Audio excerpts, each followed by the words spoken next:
Hey guys, it's your boy EST. Welcome back on the channel. In today's video, I finally have something to talk about. Before we start, though, I will do a little recap to why I didn't make any videos for some days, and it's simply because I hadn't have anything good to talk about because there was almost nothing to be worth talking about for the past few days because either there wasn't something interesting or it lost its interest after one day or so.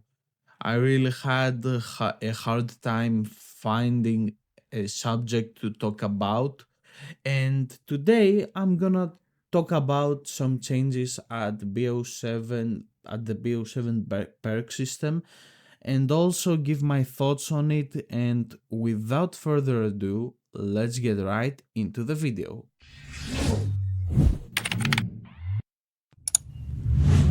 So let's start with a perk system in BO7. This is a photo from exclusive Ace that I will use as a reference point because he has all the perks in one page. So first, let's start from perks in tier 1. We have Flak Jacket, Tech Mask, Shadow, Gung Ho, Dexterity, Lightweight, Ninja, Cold Blooded, and Ghost.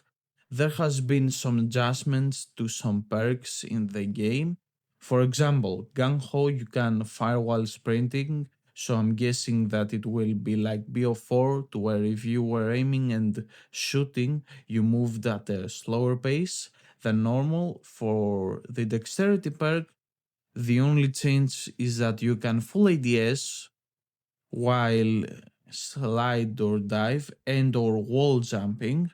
For tech mask, which was tac mask back in BO6, you can't get hacked or EMP'd by enemies, and we also got an old but a new perk at the same time back that comes to BO7, which is lightweight. That is basically the same perk that you had back in MW3 2023, and it increases your movement speed.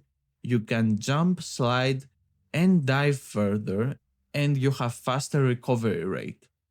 Now, let's see the tier 2 perk changes. To start, the engineer perk got an ability where it gives you target info when you aim at that specific target. I think it's pretty self-explanatory here. Now, the gearhead perk it's a bit different because from what I see here, it got nerfed. For what reason I don't know. It's not like it was an overpowered perk at BO6, and also got to perk slot number 2, where in BO6 it was at number 3. Next we got fast hands, and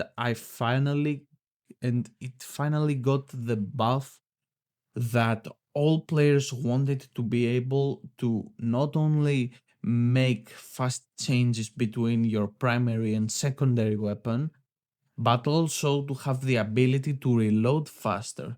So that's a W change right there. Now, let's move over to tier 3, and I will start by talking about the perk tracker and the buff that it got. It worries me a bit because as I'm reading it here, you will be able to see rough locations of nearby enemies on your minimap. Basically, on your minimap, it will ping the building of some sort if an enemy is inside it, and it will show it on your own minimap.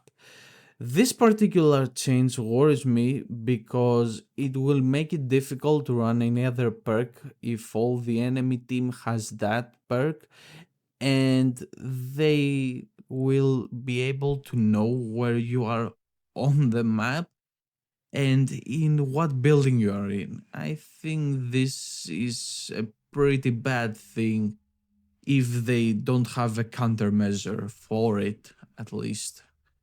Now, I won't talk about the tag sprinter perk because I think you all know what that hideous perk does.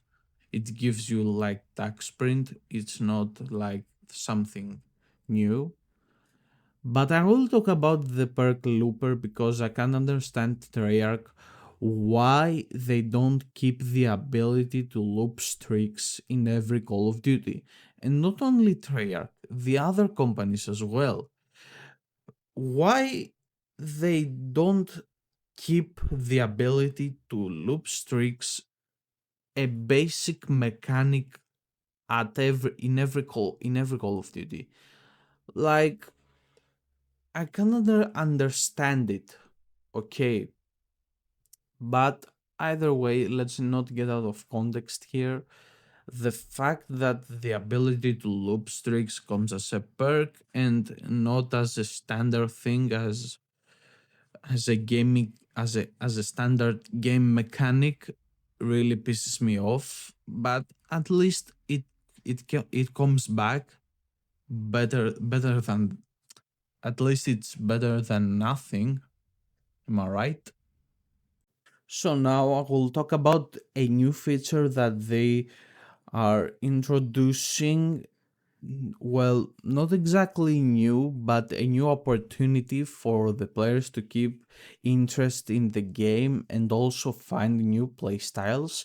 They are introducing the hybrid specialties, to where if you want to equip, let's say, 2 blue perks and 1 red, you won't get the standard special ability, but you will get the hybrid ability. More specifically, the scout ability. If you want, let's say, 2 green perks and 1 red, you will get the tactician ability and vice versa. Now, I will explain what the abilities do. The scout ability is for offense and stealth. When you kill someone, you are completely invisible from enemy minimaps for 5 seconds, and additional eliminations reset the timer. The tactician ability, it's for offense and support. When you earn assists or eliminations, you get bonus score towards your kill streaks. And the operative the operative, where you equip 2 blue perks and 1 green, or the opposite, is for stealth and support. You earn extra charge for your field upgrades by killing enemies stealthy. By that they mean either with suppressed weapons, melee eliminations, as long as the enemy doesn't seize you, or other cases that count as a quote unquote stealth elimination. So that's basically it for the little explanation here. And that's all for today's video. Let me know down in the comments if you enjoyed today's video, and if you like my content, subscribe, like, and leave a comment down below. Let me know what should I change on the channel. I will try to keep you guys more posted on new videos, and I'll see you in the next one. Peace.